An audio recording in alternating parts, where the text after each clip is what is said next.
Okay, we are live. And welcome, everybody. This is Joe Milton of the ISPWP, the International Society of Professional Wedding Photographers. And this is our ongoing series of interviews with professional wedding photographers, such as our current guest, Daniel West. Welcome, Daniel. How are you? Good, thank you, Joe. Really appreciate it, and it's such an honor to be here today. Well, certainly welcome. Yes, yeah. And Thank you so so much. Daniel is a longtime member of the ISPWP and one of our award-winning photographers in our contests, and hails from Johannesburg, South Africa. So why don't you give us just a brief introduction, Daniel, about your background and why you are a wedding photographer? Excellent. All right, so I started off in film, like videos and all that stuff, things like commercial films. And then I went into commercial photography, which was a blast. But then my heart kind of was drawn to wedding photography because of the realness of it.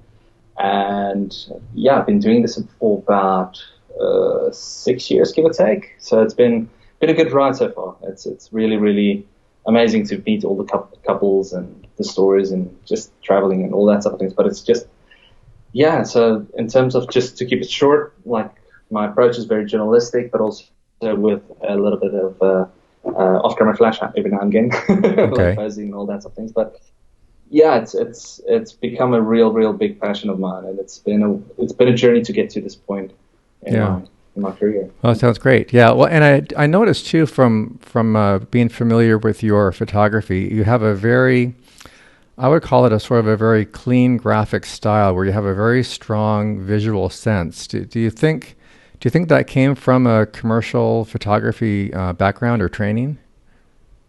Oh, absolutely. I would definitely say so, because I mean, during the commercial times, you kind of shoot for a client in the sense that you've got the director, you've got the art director, you've got the client itself, and all that's all with their own vision, and that all influences the way that you shoot. And you kind of get trained to that point where you have to shoot something perfect in camera already, Right? because you don't know what the retouches are going to do afterwards with it. So I would say it has been a big influence into the photography that I'm doing these days. Absolutely. I've tried to keep it as clean as possible within the frames itself because of distractions and all that. But as long as the story tells it, Yeah. that's good. Yeah. And how did you even get started in the commercial photography? What kind of work was that? What kind of clients did you have? Give us a sort of an idea of what that was like. Because the commercial photographers that I've worked with, it's sort of the polar opposite of documentary wedding photography. It's highly controlled, highly detailed. Yes.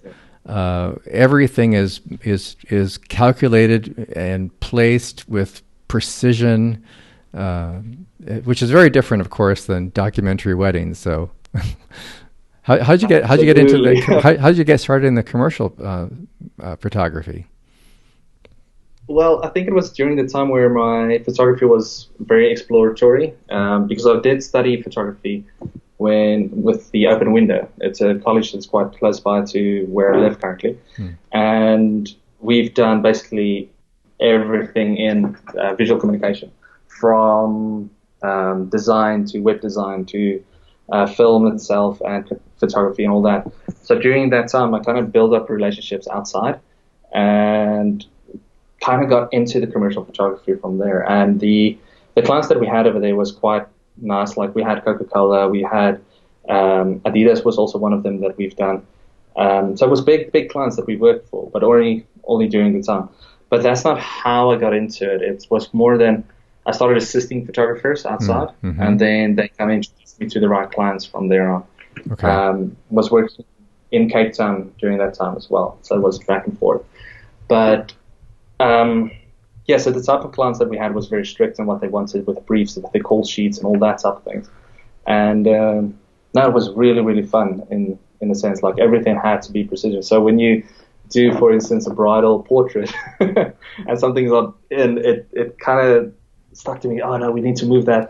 So it was very to control it, and it took time to get over that point where it was like, okay, no, I need to let it go. I need to photograph as the moments happen, as it goes. Because I mean, the less something magical happened when the less you got involved into the shoots itself, the more story it became within it. There was more magic that happened in it, like less scripted, if I can say that. Yeah. And it was just amazing, just to kind of see this evolve from being so in control into your shots to, okay, let's just see what happens and just capture the light right, and obviously the poses and everything. So, yeah, it was fun. Yeah.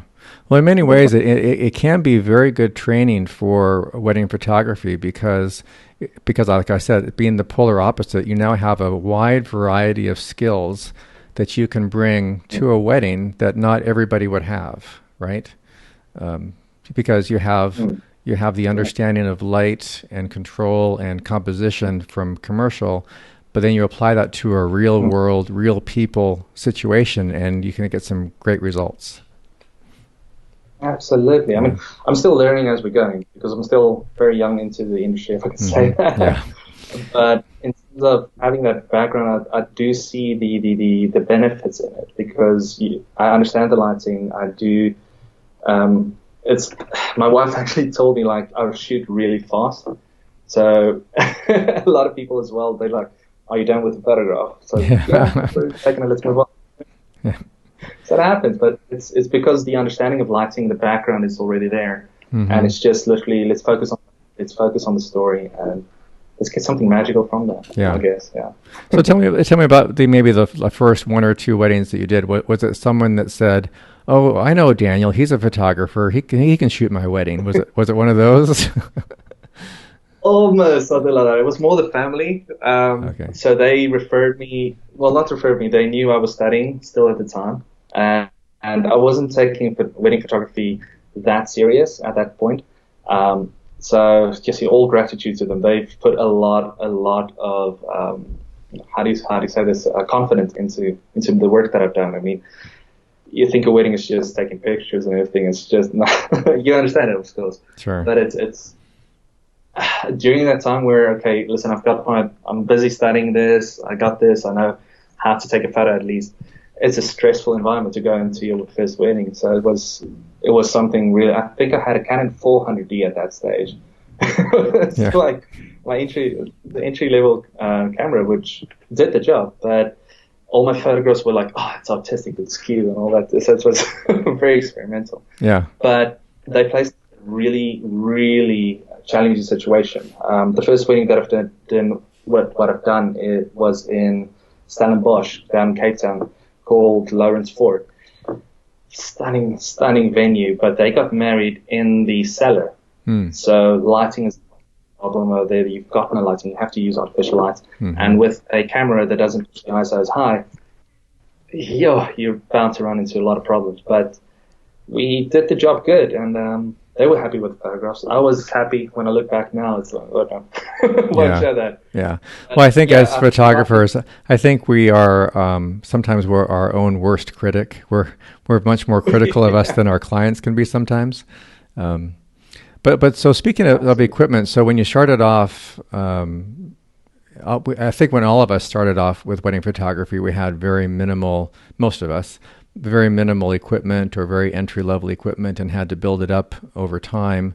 Do you think that makes a very big difference? You hear people that say, oh, a good photographer can shoot a wedding with the cheapest camera and it'll still turn out great. How much does equipment play in the success of the wedding? In your view, yeah. Yeah, no, of course. To be honest, not a lot. It's only a tool to help you get a better story, but not better, but like to tell the story in a way. I mean, technology these days is evolving every single day. So it's a lot of new cameras that comes up. You're like very envious, like, oh, I need this, I need that. But when you come to the point where like the equipment that you have is sufficient to tell the story or to do your job,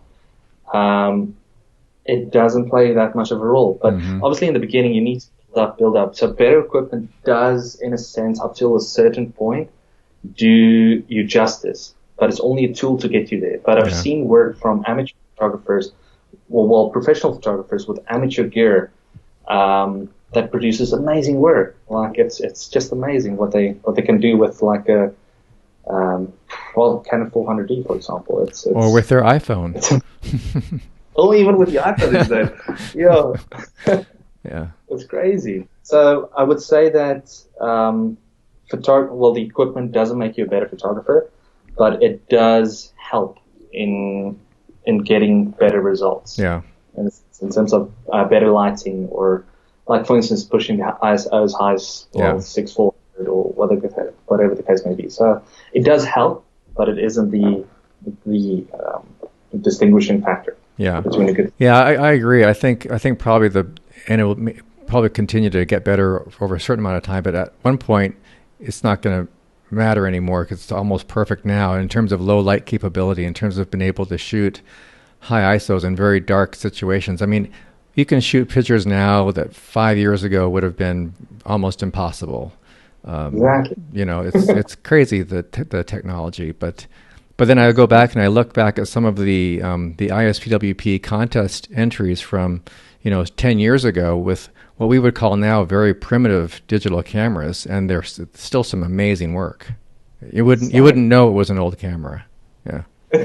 Yeah. That's exactly it. I mean, the photographer in this sense is the photographer. The equipment is only a tool at this stage.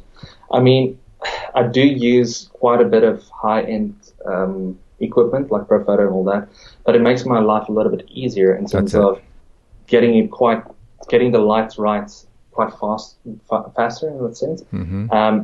Mag mods, for example, it's a stunning product. Just like popping it off, popping it on, and you've got a different lighting setup in literally 3 seconds. So it does help, but you need to realize as a photographer what you're going to use and why you.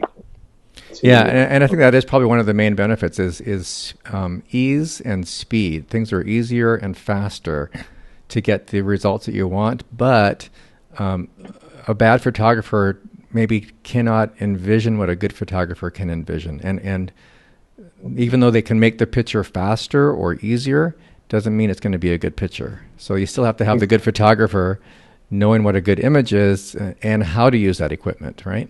It's a combination. Exactly. Yeah. I'm definitely with that. Yeah. Agree. I just wish it wasn't so expensive. Getting to that point. You get to a point of diminishing financial returns.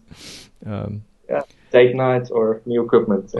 Exactly right. Food or a new lens, right? So you're in Johannesburg. Tell me a little bit about the wedding situation or the wedding market in Johannesburg. Is it very saturated? Is it very competitive? What's it like there?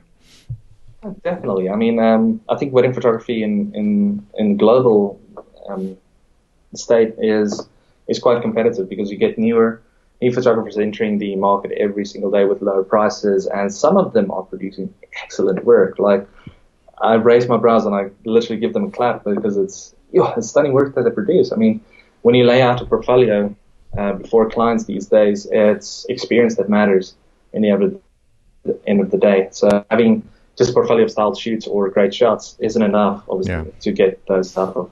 But it is very saturated. It's very competitive. I mean, there are still brides who copies in every single photographer who she is thinking of doing it. Just one email, literally co-writing everybody in. And I do understand why she's doing it as well, but then I can also see the competition in that sense. Yeah. So it's awesome. But it's nice to know that the peers are doing well as well. So it's a competitive market, but you don't want to. I don't know. You don't want to look down on the other photographers that are entering the market because one day they're going to be your not a direct competition, but definitely going to be competition in that sense. But yeah, short and sweet. It's very saturated, unfortunately. You have to be unique. You have to be on your toes the whole time. You have to be different from the rest. Actually stand out from the crowd, unfortunately. And establishing your style and establishing your brand in a sense as well plays a big part in making it in South Africa, for example, and I'm sure it's globally as well. Yeah, definitely. What do you? How do you think? I'm going to put you on the spot here a little bit. So, so a bride or a bride and groom or a wedding couple comes to you, and how do you I mean, from your business perspective, how would you try to convince them, or what would you say is your factor that maybe makes you a little bit different or makes you more unique, or what is it about you that's different than some other photographers, perhaps? To be honest, I would love to say it's my style in photography, because the type of photographs that I produce is it's not rare, but it's unique in a sense, because I've stopped to comparing myself to others as well. Like I've just stopped to focusing just on me and my brand and I do and how I produce photographs. So it started to, and something magical happened with that. Like once I started doing that, because then I can't compete with somebody else because somebody else is doing their thing. Yeah. So competing with myself, now that's a different story. So competing with yourself, that's a great thing to think about.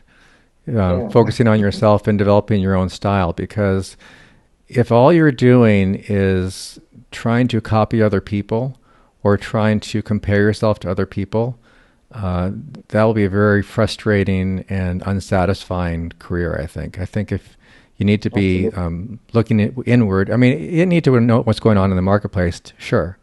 But I love your approach of competing against yourself and improving yourself. So say more about that. I love that.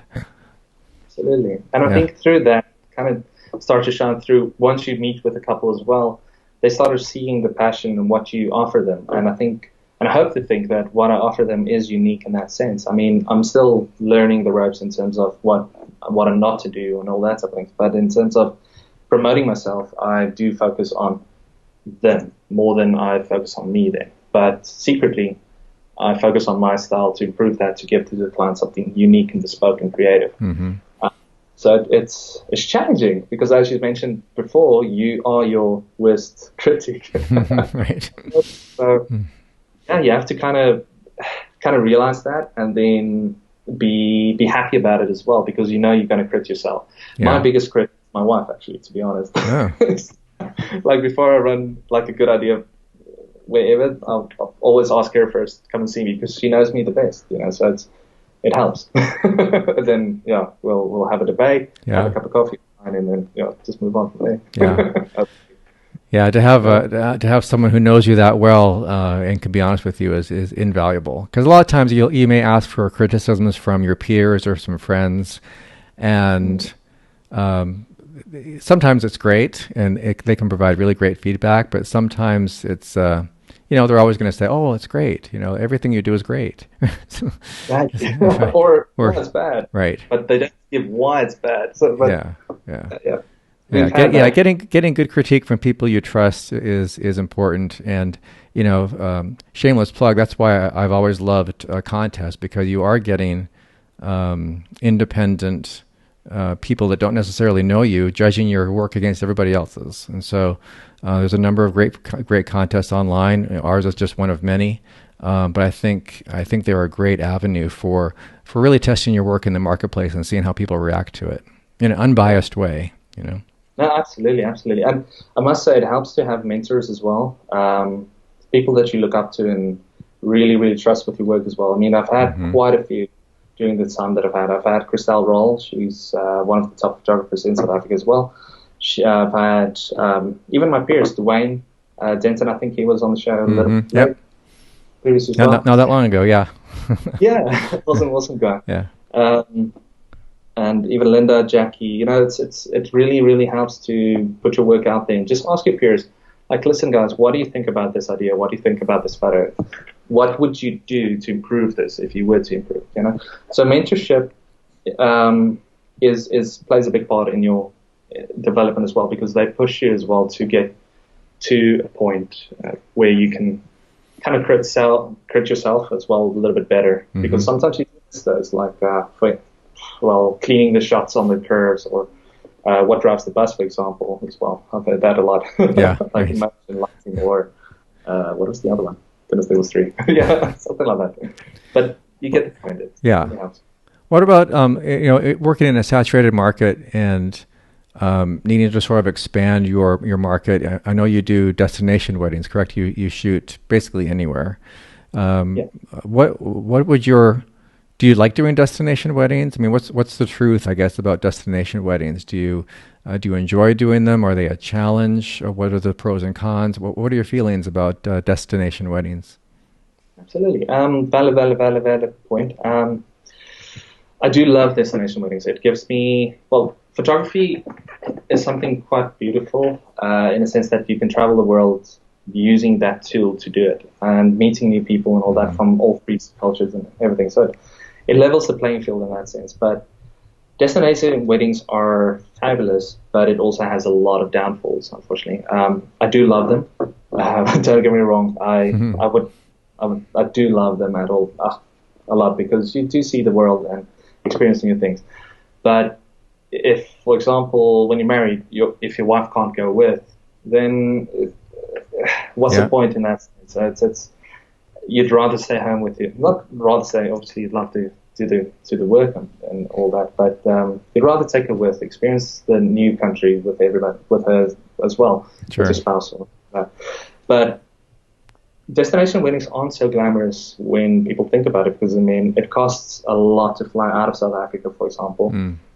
Your accommodation is a lot, and there's a lot of costing factors that goes into it. So it is expensive to do that, but also when you constantly travel, you stay in a different bed every single night. For example, but you stay in a different bed every single night, and it's not your bed. You know how that saying goes. Nothing is so good as your own bed. So it's challenging in a sense. And relationship, when you do it too much, it starts putting strain on your relationship at home and your friends and all that. So there are a lot of downfalls to it, but there's also a lot of plus points. So it balances this out. Yeah, you got to find that balance. So like in an ideal world, for a typical year, what would your ideal number of destinations wedding be?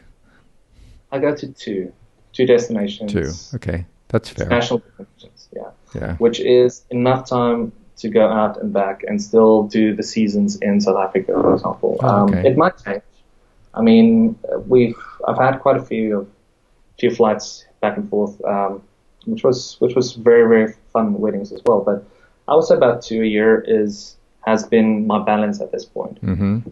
Might change in the couple of next years, where it might become 5 or so. But we'll just see how that goes. I mean, it depends on what happens in South Africa as well. Yeah. But yeah. Well, and forgive me because I'm totally an ignorant person about South Africa since I've never been there. But like in terms of the weather, is it more of a less of a year-round wedding season, or do you have like definite winter season with where the weddings drop off? We do have winter weddings, which drops off during the parts of end of May until about mid-August. That would be our dead season. Okay. There's still weddings happening, but it's at lower costs because it bugs me because during winter times we have the best sunsets, we have the best lights, and we have the best weather. Yeah. So it's like, why what's the dead season during this time? But people love the sunshine, I guess. yeah, I guess. Yeah, so season I would say starts mid-August and it ends about end of April. Okay. Which is so. Would you want to maybe fit your destination weddings in the slower season then to help kind of, or would you like to spread them out? Absolutely. I mean, spreading them out helps. We've had one in Seychelles January, and then in England again during the June-July season. Okay. Which was good. But having the spread out also gives you time to recuperate, I guess, to handle those type of weddings as well. But to be honest with you, if you can kind of put them out from May to about July, that would be ideal. But you can't really choose them, unfortunately. Yeah, I know. When clients will come to you when they come to you, and just every year. And that's the interesting thing about the business is that it's unpredictable. You're always waiting to see what's going to happen next year, and always. And I know most photographers, get nervous if the booking is not as strong as they want to. But then suddenly, if you're a good photographer, it usually works out. But It's that not knowing, right? It's like It's killing us in a sense. that's right, right. But Um, it's fun. well, but for like the slow seasons, do you do other types of photography? Do you delve into like portrait photography or go back into commercial at all, or do you just work on some of the non-shooting parts of your business during the slow season? It's I do try to go into the commercial photography every now and again, back into it, just to freshen up and all that. But to be honest, I think it might be 10. Wait, let's get this light back up. There you go. Absolutely love it, by the way. It's kind of like constant light and everything. But anyways, but yeah, I do tend to refresh my mind in terms of the commercial photography and style shoots and models and portraits during the times when I have time, during the slow days. But I've been blessed in the sense that the slow dates weren't so slow at all. So there were always work coming in, like for example, your pre-wedding shoots, your post-wedding shoots, everything wedding related. I've even had a 10-year anniversary shoot, Wow. which we've done in Namibia, which was amazing, which was absolutely lovely. So, but the side of the commercial, the portraits and everything is just to freshen up, just to um, play around with new ideas, play around with new lighting techniques that you can't do live on a wedding. You can try them, but not as expressive, like that. You know it would work and everything. So it's kind of an experimental time for me to do those when you have time during those day times. So I feel that's Right. very, very important. Okay. Yeah. Is that like doing styled shoots where you specifically find models to try and do different experiments or different lighting things and Absolutely. Like yeah. once you get the model, you try to get the other suppliers as well, and building a relationship with them as well. Mm-hmm. Event florists, cake, all that sort of things. But unfortunately, I can't do that a lot. Literally, I limit that to one a year, for example, because there's no. It's a lot of work. Yeah. It's a lot of work that goes into it, a lot of planning and everything. So you need to plan it from beginning to ending, unfortunately. Mm-hmm. But the studio stuff, for example, it's very easy. Just get the makeup artist and the model and the concept ready, Mm-hmm. and then build it. So and I think the studio things are where I kind of learn a lot more about lighting while experimenting with my style and Mm-hmm. experimenting with different lightings and all that stuff. But Do you then have a again, studio? Do you have like an in-house studio that you use, or do you have rent a one that's available to many photographers? I used to have one. Mm-hmm. I used to have a studio, but unfortunately it got a little bit too expensive to run because They are it's expensive, fixed. yeah. Expensive. Unless you're using them a lot, and most wedding photographers don't because Yeah, yeah, you shoot outdoors. you're on location for the most part. So unless you have like a really or maybe you're primarily a portrait photographer, or it's tough to always maintain a studio. Exactly, yeah. So no, when a studio opportunity arises, I normally use a studio that's around me, Okay. like Glow Hire or Sunshine Cove and all that. They've got the facility, so we use it. You pay a little bit of a fee, but it's just for one day, and you don't have to carry those costs. So Exactly. It's really, yeah, It's a great model, yeah. Well, you mentioned a couple of studios and other photographers. Do you have what's the community like around you in terms of your peers and in terms of your competition? I always found it very very useful and invaluable to know people in the industry and to make connections and network for coverage and things like that. So what's the community like? Do most people get along? Are you find it helpful, or what's it like there? It's brutal. It's good. It's really good. I think the community is very helpful as soon as you pass a certain point in the price market. Once Right. you've passed that point, the community is very helpful in terms of helping each other out and being a shoulder to cry on if you want to. Yeah. But to get to that point, it's very brutal. It's like everybody trying to steal each other's clients and all that stuff. They just make a living. So yeah, once you get past that certain threshold in your pricing, and obviously the peers that you've been working with and building a relationship with during that time as well, is vital to your your business module in late stages. But they're great guys and ladies as well.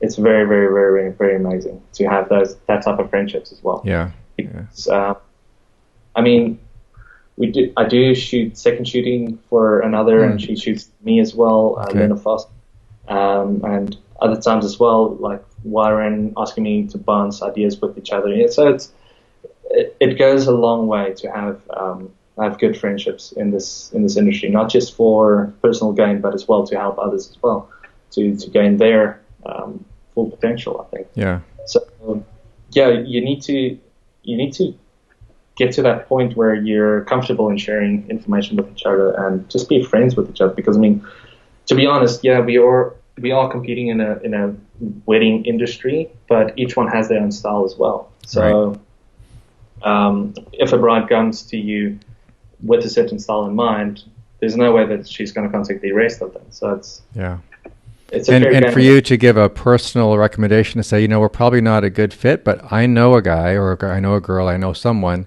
who does exactly that, and that's a nice recommend. And then that person is thankful to you, and then it comes back to you some days, right? Hopefully, yeah. Hopefully, right? Hopefully. Right. Yeah. Well, you talk about second shooting. Do you when you shoot in a wedding, is it usually solo? Do you usually go by yourself, or do you have an assistant or a second shooter? How do you normally work? All right, so 90% of the time I normally shoot alone. Like I don't have any assistants that comes with me or second shooters on that it tags along on the day. There are one or two that I say in a month where a couple would recommend to have a second photographer. Well, not recommend, they would request a second photographer on the day. Then I'll get somebody a professional photographer to come with, someone who's established and have a great portfolio and something. But 90% of the time I shoot alone. It's not to keep my secrets for myself. It's just that I found that I work a lot faster and a lot better just to be myself. Because with the idea of being a fly on the wall type of thing, especially in the journalistic approach, it's much better for me to shoot alone than to have somebody holding the light and all that. It's helpful. It can be, yeah, especially like you said, like for lighting and things, yeah. I was the same way. I shot alone for over 20 years, so I had a second shooter once in a while. It wasn't comfortable. It wasn't me, so it was like I went back to going solo again. And there's pros and cons to both. I think it's just a matter of the client and the matter of the situation and a matter of how your business goes. So absolutely, no, I'm definitely with you. Yeah. It's I would only recommend a second photographer where the groom would be getting ready somewhere else where I can't access it. Mm-hmm. But other than that, to be honest, shooting alone is fun. It's you get to experiment a lot more. Mm-hmm. Yeah. Without being like, what are you doing? Like. So, what kind of experiments do you like to do? I mean, how do you experiment during the wedding itself, and what kind of results do you get? Sometimes it works, sometimes it doesn't. That's why it's an experiment, right? Yeah.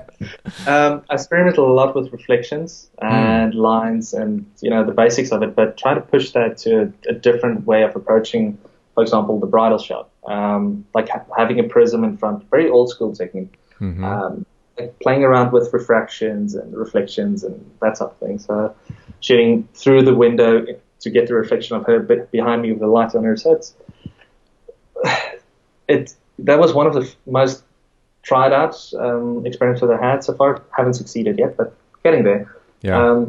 So I think during the shoots you kind of get the safe shot and then you move on to the second shot, which is like your experiment shot. Yeah. If it works, great stuff. If it doesn't work, then you've got the safe shot at least. So it's But the 10% of the time that the experiment pays off, it usually pays off pretty big. It does. Right? It does. Exactly. Although I found that when you're doing those experimental shots or whatever it is that you're doing, those tend to get you the most strange looks by your client. Like, what are you doing? Oh yeah, and even the guests, like they sometimes approach you like, "What? Can I see that shot that you did?" I say, just trust me, it'll be fine. Yeah, exactly. Yeah, I'm gonna approach that next time. Right. And sometimes it works, and like you said, sometimes it doesn't. But it's fun. It's I think that keeps the photography alive as well in your own spirit. Like to try and push the envelope in a Yeah, sense. yeah. So it's good. Well, speaking of, this is a good segue. Speaking of moving to photos, I'm going to try and share my screen here real quick. We're going to look at some photos.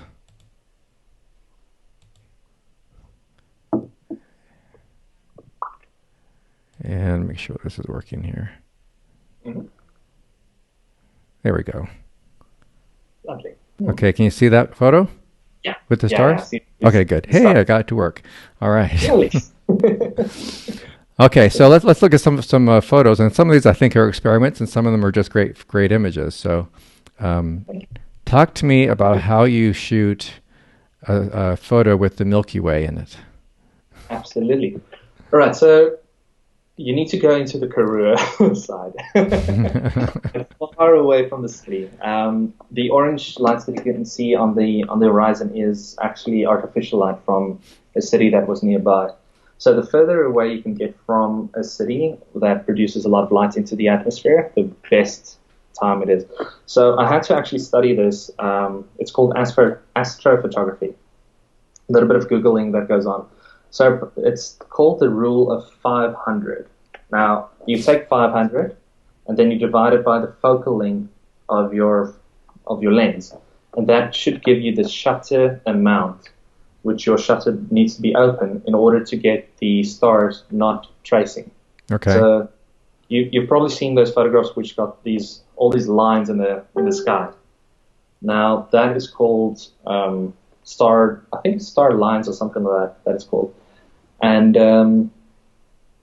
so in this particular shot, I was on a lens of 15 millimeter wide, and obviously in post-production I had to literally crop it, well, not crop it, but warp it into like one particular flat line at the bottom, hold the horizon, and then have the Milky Way there. But this was all done in one shot, and yeah, I think it came out really good. It was about a 24-second exposure with a flash at the back and a flash in the front of the couple. Yeah. Nicely done, both technically and artistically. Thank you. Yeah, a lot of research went into this one because the client actually contacted me from Singapore to come and do the elopement on the side.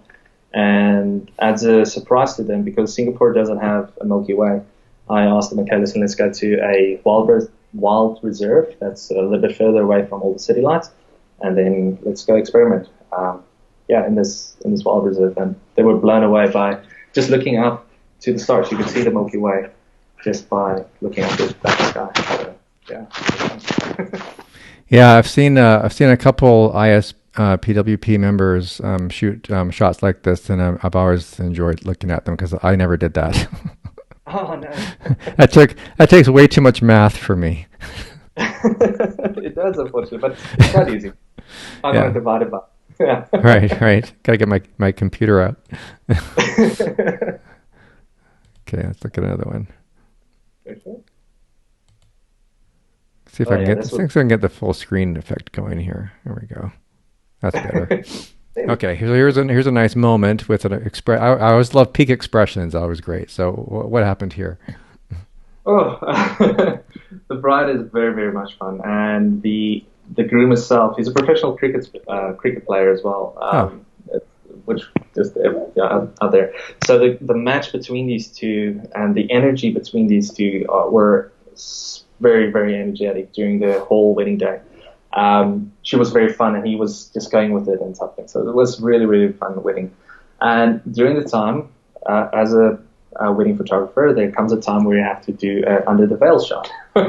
Right. So we got under the veil, and I said, okay, listen, just act normal. And this was the first expression that she did. So after that, I think their personalities came out exactly. Yeah, sometimes all it takes is some very minimal direction to your couple, and if they have the right personality, they can get some great reactions. Exactly. Yeah. So exactly. This is not you saying, okay, what I want you to do is open your mouth really wide and then stick your tongue out. Oh no, no, not at all. Yeah. Yeah, I think the results would have been much different. Yes, much different. This is a real expression, and his nice reaction too. Absolutely. How do you choose or decide what stays in color or what goes black and white? Very easy. If the color doesn't contribute to the story or the photograph, then I take it out. Hmm. Um, I do tend to take a lot of black and white shots. Yeah, but not, well, I would say about 50%, 60% is black and white. But what I do then is on the behind the scenes, I do give the couple a color as well for the times where they need it. Hmm. Black and white is, it's very powerful, I think. Yeah. So sometimes I know clients will see an image in their album or in their photos that's black and white, and they request the color, and you're okay with giving them the color version? I am. I Yeah. am. I think it's I shoot for the client and not for myself. Hmm. A lot more than I think of. So I'm happy with that. As long as the client is happy, I'm happy as well. But Yeah. I do the black and white thing for myself, for social sharing or competitions, whatever. Okay. But yeah, I'm Speaking comfortable. speaking of albums, do you deliver photo albums? Yes, You yes, I you do do. your own design and No, no, no. delivery? I use Fundy for it. Hmm. Very, very cool program. Very fast as well. Actually, one of my colleagues told me about it, and since I've tried it, I was hooked. I'm sorry, that was Fundy? Fundy, Yeah, a yes, little yeah. plug for Fundy. There you go, Fundy. Free That's plug it. for free plug for Fundy software. That's fantastic album design. Not intended. Yeah, yeah. Joking. That's Okay, awesome. here's an image that I'm going to have to wash my eyeballs out after I Oh, watch this one. yeah. This is classic being at the wrong time at the right time. Wrong place at the wrong time. Um, And I'm sure this oh, happens at every single South African wedding, right? yeah, not. Yeah, they do get crazy a lot. So what happened here? They were dancing, like having a dance off between the two guys over here, and yeah, he just went all out, and he didn't know his pants did that. Unfortunately, I just snapped the shot, and afterwards, I kind of saw, whoa, okay, he really did go all out. So I'm gonna just, take a wild guess that there may have been some alcohol involved. yeah, yeah, absolutely. This was about 11 o'clock the evening, 12 o'clock. So yeah, definitely, Just a guess. Just a guess. absolutely, Yeah, and you were definitely in the right spot or the wrong spot, however you want to look at it. absolutely. Okay, so Uh, here's an interesting shot. I love the framing here. What's going on? All right, so this was a winning shoot for the two couple. We were busy doing their portrait shot, and the elephant was grazing behind them. And I was actually speaking with the couple, and when I noticed the elephant was walking closer to them. Now, this elephant is very, very timid in a sense. Like she would come up to you and like smell you and all that sort of thing. So I didn't expect that she would do this. What I wanted to do was just frame the elephant between the two of them, and suddenly she just came up with a slurp, with a trunk, sorry, Hmm. and she just went for the bride's dress. And with that motion, the bride actually and the groom were looking back, and she got the fright of her life. Sure, poor thing. I bet. Yeah, wasn't expecting that. That's Not a at all. that's a real reaction. Yeah, absolutely. She was after she almost cried, but she was also laughing. So it was very Yeah. mixed emotions on her side, but it was a fun moment. Now, was there a fence between them and the elephant? No, no, no, no. So we've got resorts in South Africa, quite close by where I live, where they do allow elephant interactions, but the elephants are free roaming. So you don't know what they're Wow. going to do, they're going to be on all that type of things. But they are in a game reserve, so they are fenced off to a certain point. Okay. Because and they're also protected 24/7. They've actually got 3 guards that's walking with them Okay. 24/7 because of the ivory problem that we had in South Africa, well, globally. Um, so yeah, but these little monsters, well, these big guys, they're very, very awesome giants. They absolutely love them. But yeah, they're free roaming and everything. Yeah. Yeah, the texture in the skin is amazing. Oh, But stunning. I think this is a good example of what I talk about a lot in terms of sometimes these great images are, some people say, oh, it's luck. Hmm. And yes, there is an element of luck because you have no idea the elephant was going to do that. But at the same Absolutely. time, you're there prepared, you see the framing, you see the composition, and then something unexpected happens and you're ready. So it's Mm, luck plus experience and readiness, right? absolutely. No, definitely agree. I mean, I was very lucky to get this job. Once in a lifetime, I think. I've had a couple there again. She didn't do this at all. Yeah, So right. yeah. Right. Can't So, recreate it no, unless it's a very, very well trained elephant. absolutely. Ah, one of my favorites. So this moment was actually a moment that does not look like it is, that I can say. Okay. uh, There's more to the because story, as it were. yeah, there's a lot. Yeah, there's more to the story. So obviously the groom and the bride was getting married, and this little boy I noticed when I was walking down the aisle to get the back shot, the safe shot, and then I've noticed this little guy started to fiddling with the flowers. He was getting really really bored, but he was not smiling, but he didn't have that content. Well, he had a different expression. So I was sitting there waiting and waiting and waiting until because there was nothing going on in front with the groom and bride, so it was a safe time as well. So I was waiting for this little guy to do something, and he gave me a yawn. But he first smiled and gave me a yawn, and then he went into this position. Mm-hmm. And shot right after that, it looked completely different. So I think this particular moment gives a lot more context in terms of the story Mm-hmm. than what was really happening in terms of he was definitely bored, but he wasn't that bored. Yeah. Yeah, that's definitely telling the story of I don't want to be here right now. Yeah, exactly. So I think the moment was very, very important over here. Because a shot later, it was a different story Mm-hmm. completely. Mm-hmm. And plus, again, luck plus a good eye plus experience and everything else is to be able to have good lighting on him as well is a bonus. Absolutely. Absolutely. No, this was a fun shot. Yeah, and sometimes too, we all do this. We take I guess a large number of a series of shots in a row, and sometimes it helps capture the right fleeting expression. Absolutely. Yeah, This is something that I've actually learned from William Lambert, where he showed me a series of photographs that he've done. I think you've seen this shot maybe of 3 or 4 girls twirling behind at a wall. And I mean, he took about 20 shots of that little girls doing this twirl, and one of the shots turned out to be the perfect shot of those 4 girls, and it was a fantastic shot in the end. So yeah. It pays off to stick to a frame or to a subject and try to get the shot. Yeah. Sometimes. Yeah, it's a type of thing that I think is one of the great things about digital photography. I mean, I'm old enough to be, have shot back in the film days, and back then, always in the back of your mind was the cost of film. So you were a little bit stingier in terms of the number of shots you'd be taking. But digital has always obviously freed a lot of us up to take way more photos than we would ever have done in the previous years. Yes, absolutely agree. I actually do still shoot a little bit of film now and again. I've actually started For weddings? Not for weddings. I'm not that brave yet. You are brave. Okay. Yeah. So what do you use? What do you use the film for? No, full personal shots and everything, or even on a shoot itself, I would try to, engagement shoot or anything like that. I would pop 1 or 2 shots and see how it comes out, and it comes out usually pretty okay. Okay. Okay. What kind of film gear do you still have? I do use a Contax, but I've got 2. Mamiya, where are they now? Oh, they're right behind you. Will you hold on? There we go. All right. So I've got a Mamiya Z2.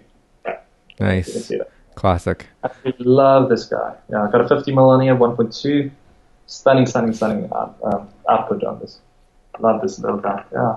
And then I've got a Contax RTS as well. That was actually the first one that I've started with. Love the film. It gives a whole nother dynamic to photographs. But yeah, you need to be really sure of what you're taking. That's right. It changes your technique. It changes your thought process. Absolutely. It helps us, I think, as well. I think so too. And Stunning. here's a nice shot, what I call double framing, Double framing. framing within a frame. Stunning. Oh, so this shot, we flew down, up to Namibia for their 10-year anniversary. Okay. Um, and we literally started shooting on the dunes, all that sort of things. And then there was a abandoned mine. I think it was a copper mine Hmm. village. It's got the whole, well, it's completely abandoned. There's no life whatsoever there. All the roofs are gone and all that sort of thing. Okay. And A I ghost went town. to, yeah, like literally ghost town. And it was fun to shoot in. I mean, you get in there and it's really overwhelming. Like all the textures, all the colors, and just this story behind this, the history behind all this buildings and everything. It's stunning. So I went a little bit exploring while they had the break in the water, and I found this one particular frame that I saw where they're actually standing right now. But the problem was there's a wall right between them. Hmm. So Oh, there's a wall between them? yeah, so they Oh, can't you can't see tell. where they are or where they're looking at. And so it was a little bit difficult in terms of directing them to get the eyes more or less Right. matched up. Right. But we had a lot of jokes about this as well, and I think it came out quite good. I would never have guessed that there was a wall between them. That's great. Excellent. Mission accomplished. Yeah, because sometimes you would have been able to tell by maybe a shadow or something on the back wall or uh, Mm. some. Yeah, I think the shot was done in high noon as well, so Mhm. the shadows was like straight down. But what made it nicely was that it was painted white inside, so it gives off this Yeah. nice reflection.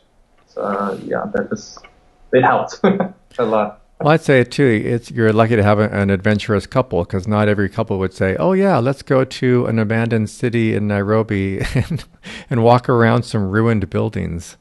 Absolutely. Not every And I client think wants to do that. no, no, no. And I think that's very, very important. I mean, most of the couples that I meet, that wants me to photograph their weddings and things are quite fearless in a sense.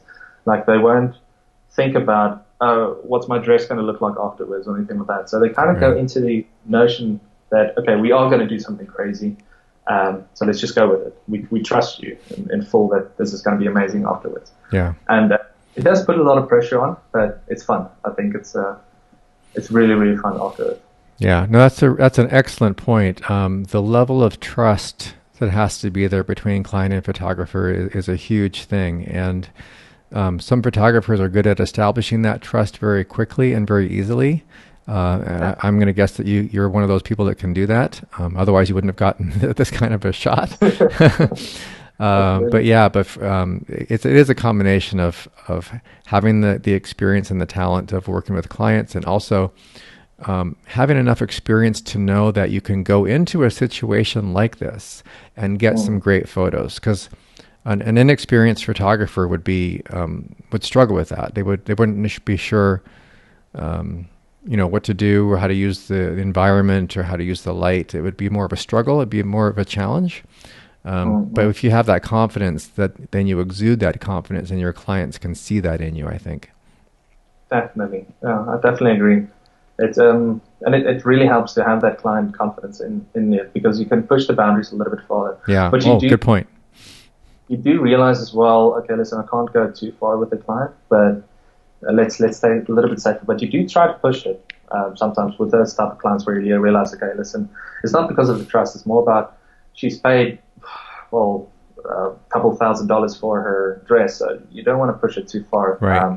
Right. And she's very, yeah, it depends on couples, but it's very fun. Yeah, and it is dependent on the couples. And as a photographer, you have to respect the couples, personalities and what they're comfortable with.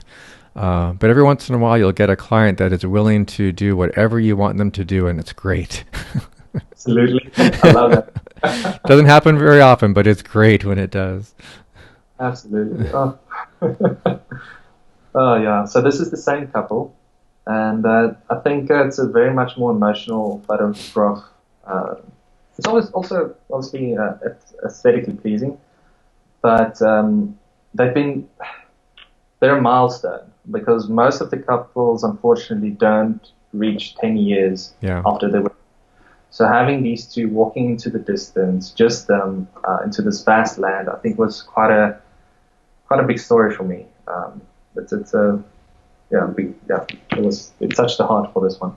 Yeah. Well, it tells a nice story for the couple. I'm sure they appreciated that too, because it's not just the visuals or the photo, but it has meaning for them. Absolutely. So I really loved photographing this couple in this location. It's quite a nice journey, getting to know them and their story and everything. Very nice. Now, is this one of those photos where you're looking off into the endless desert, but if you turn around, there is a Starbucks and a highway right behind you? There was a highway, yeah. Okay. Starbucks. But yeah, this was actually on Swakopmund. So there's a big highway that goes through these dunes into the vastness. I like it. Wait. I need to turn that something different. Sorry. It's okay. So there's a lot of cars that obviously pass by, but where we were walking, we were about 100 to 200 meters into the dunes, and the dunes are ever shifting. Like you would go there the day before, scout a beautiful location, and the next day it's gone completely. So you have to think on the move. Okay, listen, let's go there. Let's photograph this and that. It's crazy. So this is actually a very improv shoot. We didn't plan it at all going into this particular spot. And if you turn around, there was actually a highway that comes in, and it was during sunset as well. That was hectic. I think it died. Oh well.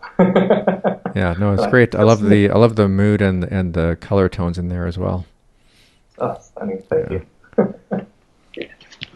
Okay, let's get two more. Here we go. Oxford. Okay, so tell me that sky is photoshopped in there. Yes, it is. well sold. But it looks awesome. Thank you. Yeah, I normally don't Photoshop as much, but this one is. I'm just going to leave the light. You can still see me, right? Oh yeah. Oh, good. Okay, excellent. Right. So this particular shot, the couple were getting married on Magdalen. Have you been to Oxford before? Long time ago. Yeah. Okay. They were getting married in Magdalen College. I'm sure it was still the same name. I'm sorry. Yeah, so they were getting married in Magdalen College, and then they wanted to walk from the Magdalen College to the museum, the Natural History Museum. They've got a lot of dinosaurs. I absolutely love that museum. So on the way, and this is where equipment comes in, we literally had a couple of stops that they wanted to photograph as they were walking to the reception area. And every time you get to a certain point, you have to really be real fast. Like, take the shot, move on. Take the shot, move on, something.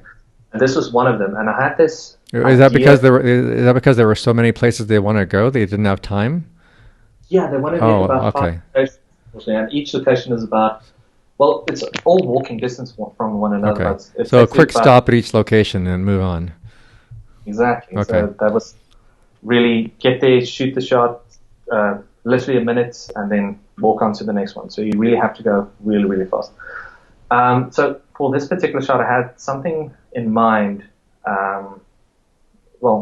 This is what I had, but obviously the sky was not working with us because it was a little bit too late already, and it didn't give that purple, the orange glow in the skies. There were a lot of clouds as well, but the clouds weren't doing it for me. It wasn't that dramatic in a sense. It gives a whole other spiel to it, like the blue and the white, which is nice, but putting this in way more dramatic. A little bit more dramatic as well for them. And this was also one that they wanted for the wall. I have it printed and everything. So I thought, let's try something special, something different, and let's Photoshop a little bit. I kind of overdid it as well. No, it looks good. Yeah, I can definitely see this as a large wall print, right? Absolutely, yeah. So this was literally one light, the Profile B10 on the right-hand side, flashing straight onto them, and then, a bit of sky replacing. But yeah, this is where equipment, I'd say, is is vital to create that little bit of moodiness because of the time constraint that we had. Right. Into these positions, yeah. But it was a really, really fun wedding. Really fun. But yeah, definitely. Yeah, having a nice location definitely does help. It does. Okay, here's a nice. Sand. That's not a pool because it looks like I see sand on. That's the ocean, right? This was the ocean. Okay. Interesting story behind this one though as well. The couple got married in Seychelles, Praslin, and we did the wedding. It was absolutely breathtaking from beginning to end. And she already wanted to do a trash dress on her day, but the weather did not allow it. And unfortunately, to get this clear water, you need to get into about 100 meters into the water, into the ocean. And so we did try it, and it came out really, really murky. So the next day, without them knowing, I asked my wife, okay, listen, let's go to Laik, where they will be spending their honeymoon, the couple. And we ended up going, and I chartered a speedboat for about 20 minutes, and it cost me $100. Wow. for those 20 minutes. Yeah. I called the bride up and say, hey, listen, let's do this. Do you guys want to do a proper underwater shoot? They were like, yeah, let's do it. So got the boat, went to Laik, got the couple, and we drove out to this clear water spot. And we drove in and we shot a couple of excellent shots. And I think it paid off, $100 worth. Yeah. Yeah. Well, this is again the kind of shoot I never ever did because it's way too hard to do, and I guess I'm way too lazy. But you must obviously have the all the underwater housing and everything for your cameras. I do. Or did you use like an underwater camera? No. I've used my Canon 5D Mark IV for this shot, and what I've done is I've placed it into a decup pack, is what they call it. It's like a little Ziploc baggie. Mm-hmm. I've seen them. Yeah. Terrible. But it's like a proper Ziploc bag for your camera with a little bit of weight underneath, because otherwise you'll be going up the whole time. Mm-hmm. So I went with that one, and it worked perfectly. I've done a couple shots before that as well, and this is where the experimenting comes in. Experiment before you go out and shoot with. And did a couple of experiments with the decup pack. Was very happy with it, with the results, and it worked great. And yeah, this was one of the cases. Okay, let's go full out with it. Well, again, it's nice to have brave clients who are willing to take that leap with you. Absolutely. No, they're very, very much fun. It's actually two German couples. They're currently residing in Germany. They got married in Seychelles. Okay, awesome. Well, Daniel, that was fantastic. I really enjoyed that. That was a nice tour through all your work and your business. So, anything else to add, or anything coming up in the near future for you, in next couple of months or next year? Thank you. To be honest, my life is changing. We're having our firstborn. Oh, fantastic! Yeah. Congratulations! Okay. Yeah. Thank you. So and when's the baby due? Baby's due on the 28th of December. Oh, very close. Yeah. Congratulations. Absolutely. Can't wait for that. Thank you so much. Well, it's going to be that'll be after a few years. That's your new junior assistant. Exactly. Just think ahead. Well, it's been a real pleasure, Daniel, having you with us. We will post this on YouTube and put all your contact information, but we go ahead and say how people can find you or reach you. Absolutely. Thank you so much, Joe. And it's been an absolute honor to be on the show. Really, really appreciate it. Just my heart is beating still. It's awesome. That was great. So you can find me on www.danielwest.photo, PHOTO. And you can contact me on info@danielwest.photo as well. I've got an Instagram account, Facebook account, not Twitter. But yeah, that's about it. All right. That sounds great. Well, thanks, everybody. And thanks, Daniel. And best of luck with the new baby. And we'll talk soon. Thank you very much, Joe. Have a great one. Bye. Cheers. Bye.